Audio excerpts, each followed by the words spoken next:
Now stand by for Lowell Thomas on this Friday, September 26th at 7 p.m. Recorded from the CBS Radio Network and WCBS in New York. It's recorded as it comes to you live. CBS covers the world at 7 o'clock. From Beirut, Lebanon, from Madrid, and from Harrisburg, Pennsylvania comes today's news. Good evening, everybody. This is Lowell Thomas for CBS News. First, a salute to CBS radio station WSOY, Decatur, Illinois, celebrating 50 years on the air. Here in the east, have you heard? The backwash from Hurricane Eloise causing widespread flooding. In the Washington area, the worst rainstorm in 41 years, forcing thousands to flee their homes. New York City, a deluge virtually paralyzing city and suburban traffic.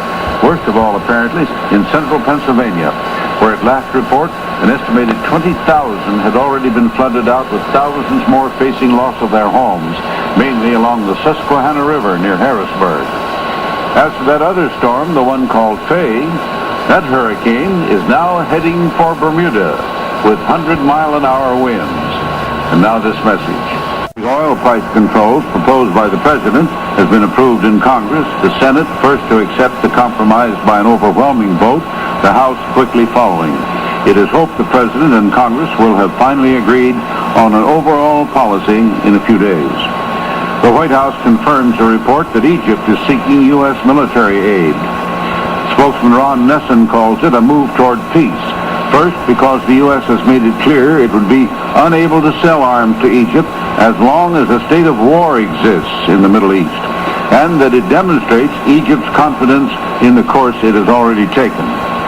The secret taping of a conversation between Patricia Hearst and one of her jailhouse visitors was bitterly criticized today by defense counsel, calling it at best unethical, with the U.S. attorney jeopardizing his whole case. By now, you no doubt have heard about the passing of one of the really great newspapermen of our time, the one and only Bob Considine. As had so many others in our field, I had known Bob for nearly 4 decades. In various ways, he was the envy of nearly all of us. Bob Considine turned out endless reams of copy in his own pungent style. He wrote books, he did endless magazine articles. He was on the air, both radio and TV, and he was forever in demand to do personal appearances, a much-loved and popular man. A world-famous journalist, he seemed tireless, endowed with many talents. His most recent book, a biography of the legendary Dr. Armand Hammer, sure to be a bestseller, read in many lands. The passing of Bob Considine leaves a void no one can fill. In his field, he was king. Now for CBS News, this is Lowell Thomas saying so long until tomorrow.